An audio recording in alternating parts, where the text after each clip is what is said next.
chapeau rond, vive les Bretons. Bonjour Madame la Ministre, comment allez-vous? Bien. Monsieur le Premier Ministre, bonjour, vous allez bien? Bonjour, Monsieur Roubaudi, Monsieur le Les Président. vacances furent bonnes? Très bien, très bien. Excellente. Nous sommes de retour, Ah, nous enfin. sommes là, tous ensemble. Heureux de la rentrée. Heureux de la rentrée, hein. Vous voyez, toujours fidèle au poste. Alors moi j'avais envie, avant que nous commencions, d'ailleurs de saluer les petits observateurs, qui n'oublient pas de s'abonner, de liker. Vous m'avez dit il faut répéter ça tout le temps. Bon, je répète, hein. Il faut mettre un petit pouce comme ça Voilà. levé, il faut s'abonner comme on veut et des POA, bah c'est tout simple. Voilà, Voilà. voilà. Bon, ceci étant dit, moi je suis quand même très marqué. Elle est inquiète, Madame la Ministre. Vous voulez Qu'est-ce dire, qui se passe Mais je Mais sais c'est pas, on n'a pas- pas réussi à se parler, donc je sais pas parce qu'il y a de une quoi on grande- va parler. réussi à se parler. C'est vrai? Il y a un truc quand même incroyable. On part 3 mois. Pendant qu'on part, le diesel est interdit même à Ouais. Stuttgart. On nous dit qu'il n'y aura plus de moteur thermique en 2040. Il n'y aura plus en gros de voitures dans les villes, ça sera à 30 à l'heure. La Chine, La Chine suit ce mouvement. Voilà, donc c'est chaud pour nous en ce Ouais, moment. Hein. c'est gravement chaud, ouais. C'est gravement chaud. C'est hein. gravement On va faire petite observation fromagère. Non, non, mais pour les bagnolards, c'est super chaud. Mais, est-ce que vous avez vu cette petite news qui m'a fait sourire? Dyson, les aspirateurs, ouais. a dit qu'il allait lancer sa voiture électrique en 2020. Oh. Vous avez lu ça? Vous n'avez pas lu ça? J'ai pas j'ai vu pas ça. Ah, je vous fais le scoop. Ah, si, Ah ouais. officiellement, il va Dingue. mettre 2,5 milliards. Il a dit j'y travaille depuis 2 ans, ça sera en 2020, et je vais lancer. Ça me fait vraiment penser, vous savez, comment il s'appelait le type de Smart, Ouais. Nicolas C'était Hayek. il y a 20 ans, quand Ouais. lui avait dit moi aussi je vais révolutionner le business. Ben, il a dit je vais lancer ma voiture. Il Ouais. faut qu'elle fasse moins de bruit que ses aspirateurs ou ses sèche-cheveux. Hein, parce Voilà. que- Ouais, parce que vous Non mais savez- c'est Mais t'as vu, considérable. vous avez vu ce qu'a dit? Parce que moi j'ai trouvé ça très courageux. Je voulais pas en parler là, mais par rapport à l'électrique, ce qu'a dit Tavares, le patron de PSA, Oui. tout le temps une perche, mais qui a fait une conférence de presse en disant mais attendez, là, passer tous à l'électrique, est-ce que dans 20 ans on va pas se rendre compte qu'on aura détruit avec toutes les terres rares pour faire les batteries et que ça posera des tas d'autres problèmes? Dire on va tous être à l'électrique dans Ouais. 20 ans, c'est une aberration. C'est marrant parce que les gens ont réagi, mais pas. Enfin. Finalement, il a jeté un peu un pavé dans la mare et la polémique n'a pas pris plus que ça, mais c'était plein de bon sens. Enfin, je sais pas ce que vous en pensez. C'est plein de bon sens. Il y a une réflexion de fond. Ça vient de Tavares, ça ne vient pas de Tesla. Tesla ne dit jamais ça, Ouais. tu vois. Tavares dit cela. Hélas, parmi les constructeurs qui sont aujourd'hui le moins avancés en matière d'électrification, c'est PSA. Voilà, à tort ou à raison, on peut refaire l'histoire 15 fois, mais c'est eux qui n'ont pas encore plug-in hybride, par exemple. Tu vois, ils ont un seul hybride, elle est diesel. C'est eux qui ont la plus grande gamme diesel, j'allais dire presque au monde, il faudrait vérifier, mais on ne doit pas être loin du compte. Résultat, lui se dit, je vous promets que d'ici 2022, nous aurons 80% de notre gamme électrifiée, mais il y vient un peu en retard. Et tout à coup, il dit, quitte à mettre des bâtons dans les roues justement de l'ensemble de l'industrie qui, elle, s'électrifie à marche forcée, et avec parfois une gamme déjà étoffée, de dire, faites gaffe, parce qu'il y a des terres rares quand même. Toi, en gros, tu dis ça juste parce qu'il n'est pas au point, quoi. Je dis que Je suis pas d'accord. cet argument est un argument qu'il faut entendre, qu'effectivement, il y a la création d'énergie électrique, elle est due de manière planétaire en grande partie grâce au charbon, notamment en Chine, mais la Chine en est consciente. Et pour éteindre cet argument-là, la Chine, si elle dit aujourd'hui, nous, on croit à l'électrique et on veut que l'ensemble de nos voitures soient électriques, 2020, c'est-à-dire demain Non, matin. pas en 2020, ils donnent plus de temps. Tu peux Oui, pas- mais- Non, mais il dit à terme, on C'est- bannira les matières à combustion, les moteurs thermiques. Ils Oui, n'ont mais- pas donné de date. Mais tu peux bien imaginer. Ah, je me dis, ça fait pas 5 minutes qu'on est ensemble déjà. Non mais c'est vrai parce que non, mais c'est chaud. non, mais c'est dire combien justement l'industrie automobile en ce moment est passionnante et qu'il y a des rebondissements et que tout ça se crée avec Enfin, un débat Ça considérable. sapin quand même un peu. Enfin, moi, c'est la Oh, première fois. J'en suis pas sûr. Non, moi je serais pas aussi. Non, mais je parle sur 20-30 ans. Madame la ministre, attends, parce que je te connais. Madame la ministre. Alors, c'est vrai que là, Tavares, il s'exprime alors qu'en fait, ils sont mis en cause aussi dans le cadre du Dieselgate, parce qu'il y a eu à nouveau une enquête de la DGCCRF qui avait déjà incriminé Renault, Fiat Chrysler, Volkswagen et maintenant PSA. Et donc, il s'exprime dans ce cadre-là. Et c'est vrai que, dire tout ça sur l'électrique alors que ce qui se passe sur le diesel, c'est vrai qu'on peut se dire, oui, sa parole, elle vaut pas grand-chose. En plus, c'est les partis pris et les constructeurs, etc. Mais moi, je sais pas, sur l'électrique, c'est vrai, on le sait tous, quoi. Le lithium, c'est quand même, les batteries, leur coût, la façon dont elles sont produites, leur recyclage, etc. C'est un problème. Comment on va tous, demain, si on est tous en électrique, comment on va tous se fournir? Et puis après, il y a le coût, de toute façon, toujours des voitures. Il y a le temps de recharge. Et puis Fréour. Non, je ne m'évapore pas, mais je ne m'évapore pas. Le diesel, juste des précisions. Le diesel, il a été artificiellement poussé, surtout en France et fiscalement, notamment à partir des années 2000, là où on a pris comme point de repère, et on relira les articles de presse dès l'an 2000, qui expliquaient, attendez, ne s'attacher qu'au CO2. On sait. Voilà. Comme point de repère. Pas polluant, qui est un gaz à effet de serre. Voilà, exactement. Donc, on consomme moins, on en rejette moins. Voilà. Tout à coup, il a été porté au nu et toutes les entreprises, parce que la fiscalité française avait retenu ce critère-là comme seul et unique critère. Résultat, les entreprises qui ont envie de faire des économies et soigner leur budget. Voilà. Non, mais c'est important, c'est artificiellement. Et ce que je voulais dire, c'est qu'en l'an 2000, déjà des ingénieurs de chez PSA expliquaient attention. Si vous ne retenez que le CO2, nous on va avoir du mal parce que eux savaient très bien qu'il y avait derrière leurs particules de suie noire derrière, qu'il allait falloir foutre des filtres à particules, et ils se disaient si un jour on se met justement à analyser véritablement les polluants, on sera peut-être mal. Voilà. Alors et ça, c'était dès l'an 2000. Hein. Ouais. Et là, on en est aujourd'hui. Voilà, l'histoire a éclaté. Le Dieselgate a recouvert l'ensemble de la planète des constructeurs automobiles. Bref. Moi, ce que je vois, tu vois, parce qu'au-delà des faits... Je vais enlever mon écharpe. C'était il y a 2 ans qu'on avait fait un café garage sur le Dieselgate. Oui, juste après Francfort. Exactement. Et en fait, on voit bien que l'onde de choc, elle n'est pas terminée. Ouais. Parce qu'au-delà des faits dont on peut discuter, on voit bien que c'est la première grande brèche dans le monde automobile parce que, quoi qu'on dise, tu vois, c'est drôle, moi je suis copain avec sur un forum de Cadillac aux États-Unis. Je vois des gens de 60 ans qui se posent des questions en disant qu'est-ce qu'on doit acheter comme voiture, quel moteur. Eux-mêmes, partout dans le monde, les gens ne savent plus. C'est-à-dire que tu peux sortir toutes les enquêtes que tu veux, il y a une brèche profonde qui permet de dire aujourd'hui à des gouvernants il n'y aura plus de moteur thermique en 2040. Dans 30 ans, ne faites pas chier. Tu vois, c'est quand même ça le changement de paradigme. Si tu veux. Et quand toi tu dis c'est quand même sympa la bagnole, tu dis attention, tu vois, non mais c'est un peu ça, Satanas, quoi, non? Complètement, tu n'es pas d'accord, c'est vrai qu'il y a un peu... Si, moi je suis le plus optimiste des trois. Mais je suis très optimiste, mais je parle de faits là. Oui, non, naturellement. Non, mais là en revenant de Francfort, il y avait, tu sais, Francfort c'est vraiment, alors là pour le coup, c'est la grande messe de l'industrie allemande. Des briefs de Francfort, si vous me permettez. Il y a plusieurs impressions, plusieurs observations à faire sur Francfort. La toute première, c'est effectivement ce qu'on vient de dire. Tu l'as senti. La fin du thermique, elle est actée. Et elle est tellement actée que chez Mercedes, Dieter Zitsche, qui est le grand patron de Mercedes. Diesel, tu veux dire plutôt que... Non, tu vas voir. Il nous fait un grand raout pour justement dévoiler sa gamme. Et juste avant, il explique, alors je vous le dis avec mes mots, parce que ça a duré 20 minutes de sermon, et d'écouter, voilà. Sermon. Mais c'était important, parce que c'est quasiment une cathédrale et tout ça. T'as 30 mètres de plafond et tout ça. Et il dit, écoutez, voilà, qu'on le veuille ou non, à tort ou à raison, le diesel aujourd'hui, c'est fini. Ouais. Et le thermique, désormais, aura une fin. On peut se rouler par terre. C'est plus le moment. Voilà. Et il le disait d'ailleurs à l'attention de ces ingénieurs, parce qu'il a expliqué, il dit, vous savez, en termes de diesel, on avait aujourd'hui atteint un palier qui faisait que nos moteurs étaient enfin presque dépollués comme tout le monde le souhaitait, c'était merveilleux. Mais tant pis, on arrête. Ouais. Tu vois, alors je résume à grands traits, tu vois, il y avait probablement davantage de nuances. Et lui de dire, au fait, aujourd'hui, qu'on le veuille ou non, à tort ou à raison, on peut encore se rouler par terre, on n'a plus que le choix entre l'électrique et l'électrique. Il exagère. L'hybride. En fait, non, c'est moi qui exagère, mais il disait, voilà, il y a 3 énergies désormais. Il y a l'électricité, le full électrique, la smart. Il y a le plug-in hybride, voilà, l'hybride rechargeable, très bien. Et puis il y a éventuellement effectivement la pile à combustible, voilà. Et à hydrogène, voilà. Et ces 3 choix, c'est ceux sur lesquels on va désormais travailler. Et ça y est. C'est acté. Il va tous falloir le faire. D'où la réaction de Tavares qui se dit mais il n'a pas totalement tort en disant maintenant, tout à coup, du jour au lendemain, on nous impose ça. Tu vois, oui, c'est vrai. Mais c'est un peu comme...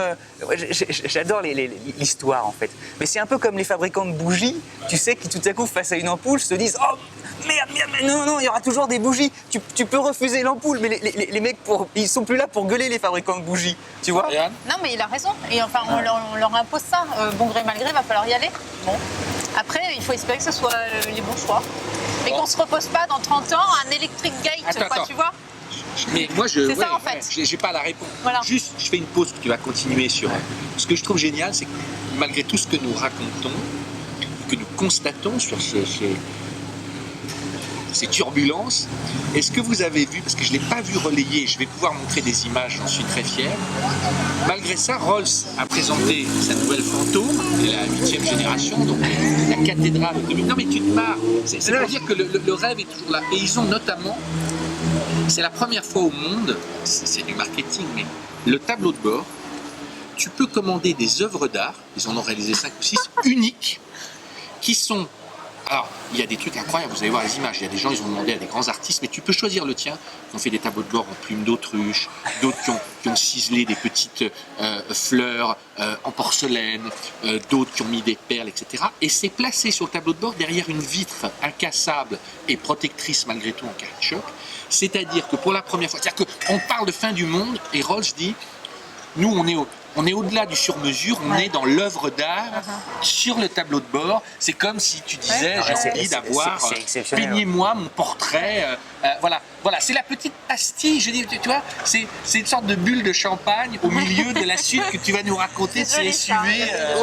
Et les images, vous allez les voir. Bien sûr, mais pour rejoindre tes propos, c'est incroyable l'époque dans laquelle on vit. Il y a tellement de choses à dire. D'ailleurs, tu vois, quand on parle, on pense à plein de choses en même temps. On aimerait argumenter, contre-argumenter.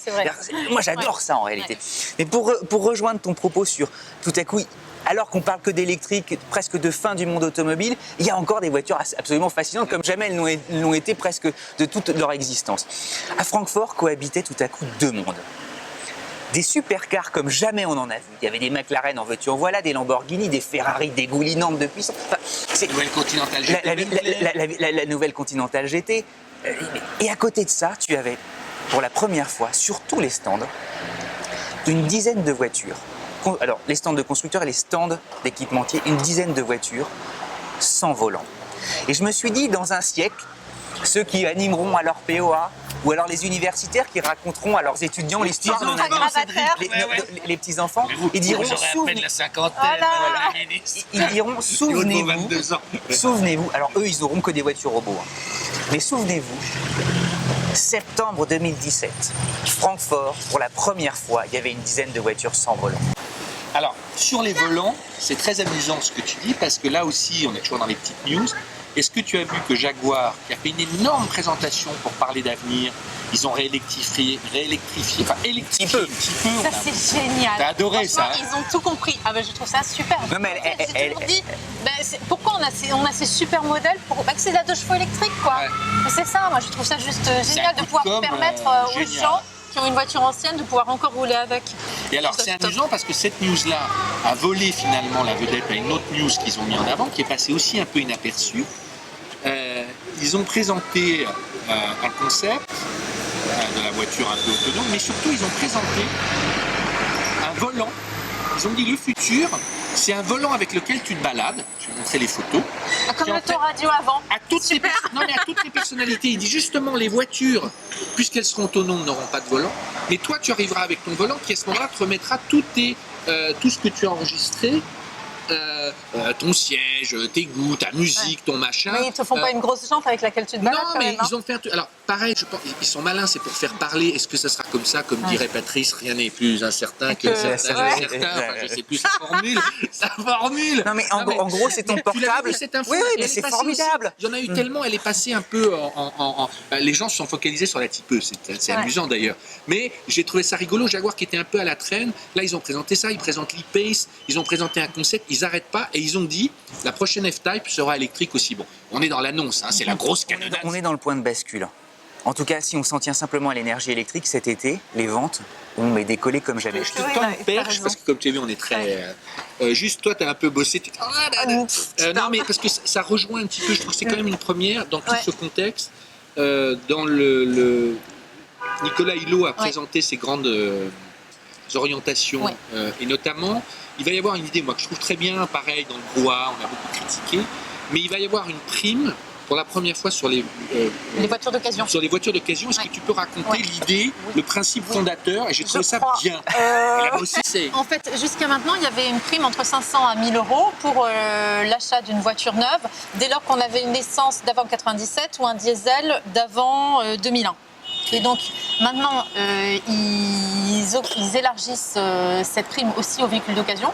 Pour les véhicules d'occasion, par contre, il faut qu'elles aient soit, là c'est quand même assez compliqué, dans la démarche c'est bien, mais il faut qu'elles soient critère 0, donc électrique, critère 1, ah oui, il faut que ta voiture d'occasion que tu vas acheter ait la vignette critère, soit la critère 0, donc électrique, soit la critère 1, elle est hybride rechargeable, ou alors GNV, GPL, essence Euro 5, Euro 6, ou elle soit critère 2, donc c'est diesel Euro 5, Euro 6 et essence Euro 4. Mais attends, moi, donc je suis plus basique. Ça veut dire que c'est des voitures d'occasion quand même qui sont un peu plus récentes que quand tu convertis ta voiture, tu vois. Moi, ça t'attend. Et ça paraît logique. Compris, parce que je sais pas si c'est clair. Moi, ce que j'avais compris, c'est que j'ai une Clio de 91. Je la mets à la casse et j'achète genre il disait une 207 par exemple de 2006 ou 2007. Ah ben non, il faut qu'elle soit d'après 2007 si elle est en essence ou après 2011 si elle est en diesel. Ah donc alors une 207 de 2008. Ça marche. Là pour une occasion ça marche. Je vais toucher un peu de fric. Enfin l'État va me donner de l'argent. Voilà. Si j'achète une bagnole qui vaut 4000 euros, je vais en récupérer 30. Mais il faut que je mette à la casse celle que j'ai avant. Oui. Il faut quand même que je possède une voiture d'avant 90, une essence d'avant 97 ou un diesel d'avant 2001. Donc ça veut dire que si j'achète une voiture d'occasion mais que j'en ai pas une d'avant, là je touche rien, a priori. On ne sait pas. Hein. Attends, redis ta question. Si j'ai pas de voiture d'occasion, si j'ai pas de J'ai l'impression que je suis à l'administration. Alors, non, monsieur... mais attends, je te on va faire sur Google, on va les regarder.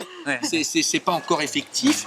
Moi, j'avais compris que l'idée, c'était de pousser les vieilles voitures à la casse. Bah oui, mais parce que ça, c'est super important. Parce qu'en fait, le problème en France, c'est que le parc automobile, il est quand même assez ancien. 8 ans. Ouais, maintenant. Le problème, c'est que bon, la prime, elle n'était pas si énorme. Là, maintenant, il élargit aux véhicules d'occasion. Et puis aussi, ce qui est bien, c'est que pour les gens qui ont des revenus les plus modestes, ils doublent la prime. Donc entre 1000 à 2000 euros. Mais il faut que j'ai une voiture. C'est-à-dire que si moi j'achète une 207 d'occasion. Une voiture neuve, bah t'as un bon. J'ai pas de voiture. J'achète une 207 d'occasion de 2008 parce que plutôt qu'une Clio, là je touche rien. Non. Donc en fait la prime n'est valable que si. C'est pour remplacer le parc existant. C'est pour remplacer le parc. Donc ça c'est important comme info. Le parc français, il fait 30 millions de voitures. Et il y a beaucoup de vieilles voitures. Tu vois, c'est encore une fois, c'est évidemment pour assainir un petit peu et quasiment au plein sens du terme ce parc incroyable de 30 millions de voitures surdiésélisées. Donc trop de particules de suie noire. Donc l'idée de Nicolas Hulot, elle est plutôt intéressante. Moi, ce que je trouve bien, c'est qu'avant, en fait, ça poussait toujours à acheter du neuf, on va dire quelque part. Et pour la première fois de l'occasion. Moi, je trouve ça, là, franchement, c'est une mesure, je sais pas comment ça quand tu as un budget limité, c'est vraiment intéressant. Non, ce qui est intéressant aussi, c'est dans le plan Hulot, ok, il y a les voitures, il y a aussi des choses pour tout ce qui est... il y avait déjà, tu sais, quand tu fais des travaux d'aménagement, d'isolation chez toi, tu recevais une prime. Maintenant, ils avancent la remise de la prime, mais aussi, surtout, les chaudières au fioul, parce qu'en fait on parle tout le temps de l'automobile qui pollue, mais aussi le chauffage urbain, ça coûte beaucoup en termes de polluants.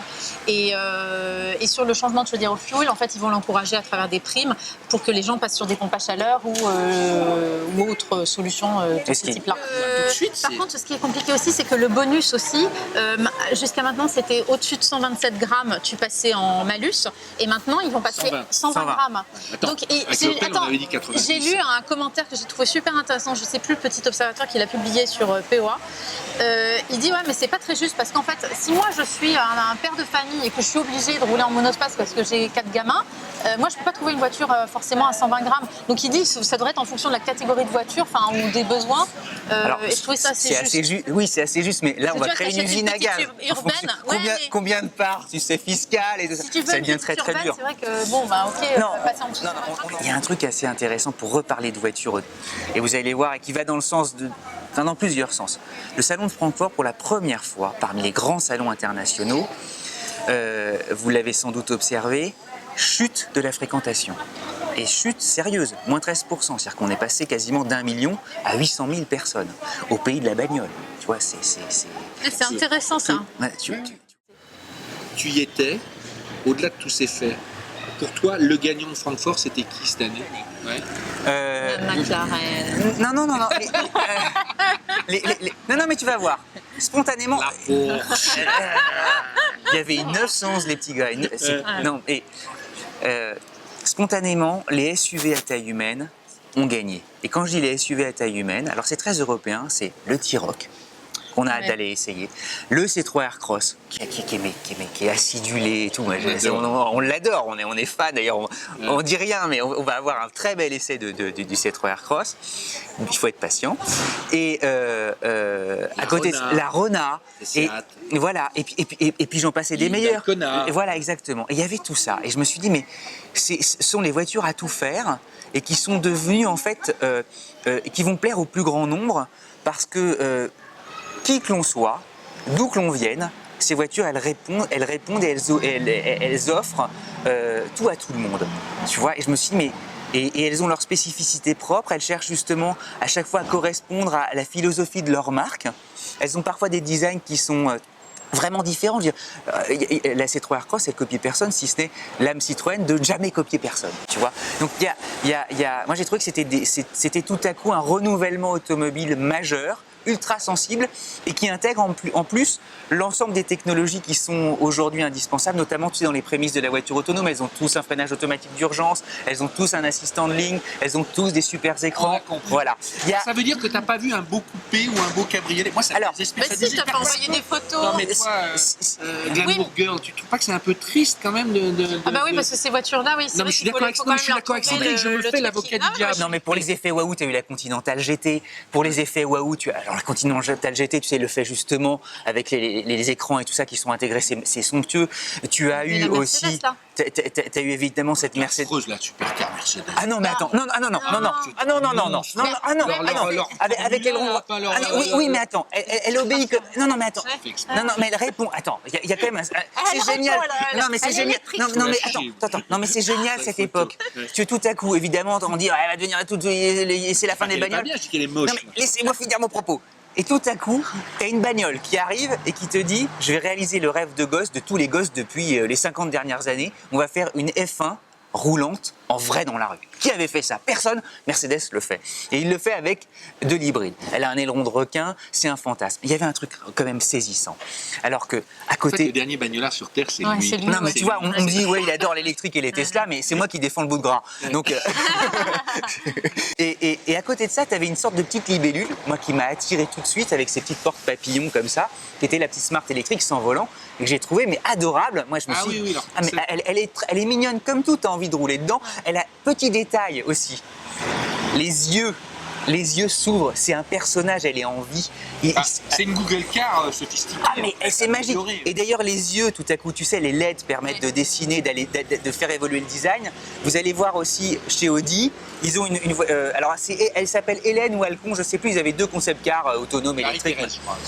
Marie-Thérèse. Et ben vous allez voir Marie-Thérèse. Et Marie-Thérèse c'est pareil. Avec les LED, et c'est merveilleux. Moi j'ai hâte que toutes les voitures, et c'est justement parce que ça leur donne, c'est des émoticônes. Ouais. Tu sais, c'est très drôle. T'as envie d'y aller. Tu te dis putain, mais elle me regarde, c'est à moi qu'elle fait un clin d'œil. Donc tu as envie d'aller vers elle. Et puis alors pour finir aller en beauté, pour faire vroom vroom et tout ça, c'était les 70 ans de Ferrari. Et les 70 ans de Ferrari se sont pas bien passés. Je vais mettre les pieds dans le plat, se sont pas bien passés. Et je le tiens. Le cocktail était dégueulasse. Il m'a permis de le dire. On salue Sylvain Resser. Sylvain Resser, c'est un de nos confrères, un ami de boulot, de longue date. Journaliste au Figaro. Et il a été aux 70 ans de Ferrari. Et il disait, Marchione, dans son discours, crime de lèse-majesté, n'a pas rendu hommage au Commendator. Alors vous allez me dire, le Commendator, c'est le fondateur de Ferrari et tout ça. Ferrari a au fond 70 ans, ça se passe dans les années 50, tu vois, 47. Donc il dit, bon, ça a été vécu comme quelque chose, parce que les gens sont très attachés à l'image de Ferrari, ils sont très attachés justement à toute cette histoire formidable et tout ça. Il dit, là, il y a eu un silence presque gênant. Et la seconde chose, il dit, tu sais... les Ferrari sont en train de devenir des supercars, des trop grosses supercars. Oui, elles sont volumineuses, elles sont surpuissantes, on n'arrive plus à les piloter. Essayé, là. En fait, tu perds tout voilà. Et lui disait, mais tu sais, Une Ferrari, c'était quoi? Il m'a dit oui. Oui, c'était. Oui, ah bah, Non, mais. tu me regardes, tu sais que j'ai dit. Non, mais Et moi je suis d'accord. Et il dit la Ouais, il a plupart des raison, fans ouais. Ferrari, depuis toujours, tu vois, C'est des caricatures. Eh ben, il dit, mais ce sont des gens qui en fait ne rêvent plus que d'une Ferrari légère, un peu ce que va devenir peut-être une Alpine aujourd'hui. Il dit, on rêve tous d'une voiture qui soit simple, peut-être toute électrique, mais qui nous redonne le sourire. Un peu ce que peut-être, j'exagère et certains hurleront, mais ce que donne une MX-5 aujourd'hui, tu vois. Et il dit, on rêve tous de ça, des voitures de 600, 1000, 1500 chevaux, tu vois, un jour peut-être. D'abord, pour les exploiter, il faut s'appeler. Oui. Et Sylvain dit ça, mais je dis, on change aussi de monde, alors que lui adore ça. Je veux dire, Vous avez vu quand même qu'il y a eu plein de rumeurs aussi cet été que Fiat Chrysler Automobile soit racheté par un Chinois. Alors, ça ne concerne pas Ferrari et Maserati. Hein. À chaque fois, les rumeurs, ça ne s'est pas fait, ça a été démenti.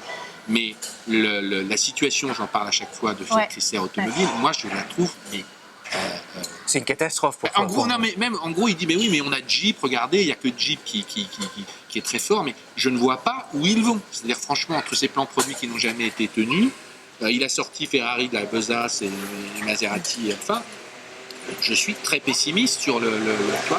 Je suis pas pessimiste sur Peugeot, je suis pas pour et Mark Yohn, c'est quand même extraordinaire, ce type qu'on a porté au nu pendant des années, tous les analystes financiers. Quel est son bilan, quoi? Alors, non, mais tu as raison. Et puis, là, Non, mais en fait, ce qui est drôle, c'est que je pense qu'on peut regarder tous les cafés-garages depuis... À chaque fois, je le dis. Oui, à chaque fois, tu le dis, la situation n'avance pas et...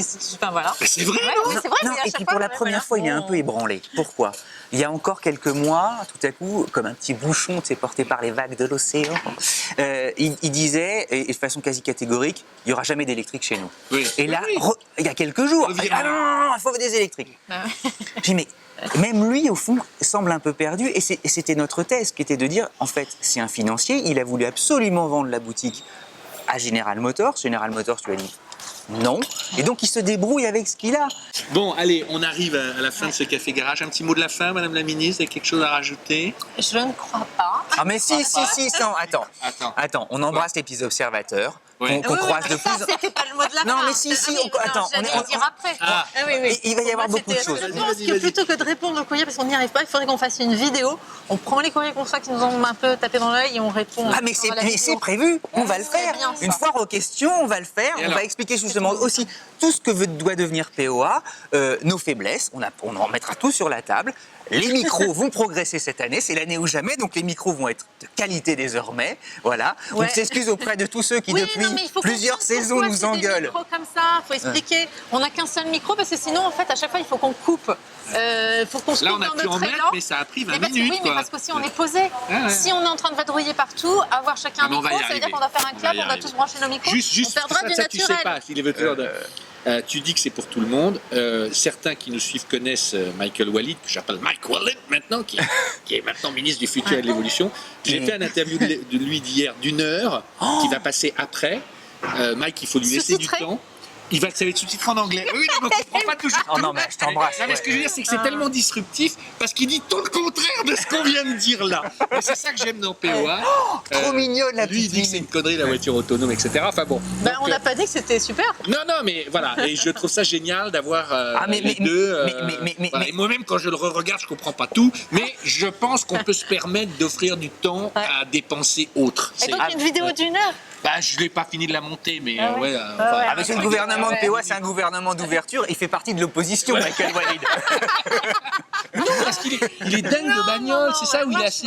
Voilà. Non, mais on est Non, d'accord, mais c'est l'idée, c'est de se pour donner un c'est rendez-vous plaisante. avec lui une fois par mois, d'avoir le contre-point de vue. Voilà. Non, mais Bon. c'est... Voilà. c'est- Bon, on vous embrasse. Ça va tous, sans dire. surtout vous, Ouais. hein, et puis, Non, abonnez-vous. Abonnez-vous. Parce que POA, c'est gratos. Ouais, tu vois ouais. Voilà, donc, et puis d'ailleurs, ceux qui n'aiment pas POA, ils sont pas obligés de regarder. Voilà, hein. oui. Il y a quelqu'un, alors que c'est une carte postale absolument géniale. Ton vol en planeur. Ah Ouais. oui, vas-y. Ton vol en planeur, il est magique, enfin, tu vois. Le tien aussi. Et on voit un commentaire où il dit oui, ma patience a les limites, revenez aux voitures en substance. gros, il dit Et on a rigolé, on est en même temps, on se dit mais putain, mais si ça te plaît pas, Mais ne c'est pas grave. regardez Et voilà, et nous on offre le meilleur ne de ce revendiquons qu'on a, rien, tu ça vois. veut dire, Voilà. voilà, Oh, d'ailleurs, on se trompe. prenez, Combien de fois on se trompe Donc Bon, voilà, je crois qu'on Voilà. a Ouais, je compris. crois qu'on a tout dit. Allez, Bisous. au revoir. bisous, Et en tout merci cas, à on vous Julien. aime. Ouais, merci à Ah oui, Julien. on fait bisous là, Ouais. mais c'est bisous là-bas. Ouais, Julien. Julien. MHTV, MHTV. MAJTV. MAJTV, je mettrai. Voilà, on va se revoir MAJTV. avec Julien. Et qu'on embrasse. Julien, Voilà, bien sûr. allez, ciao.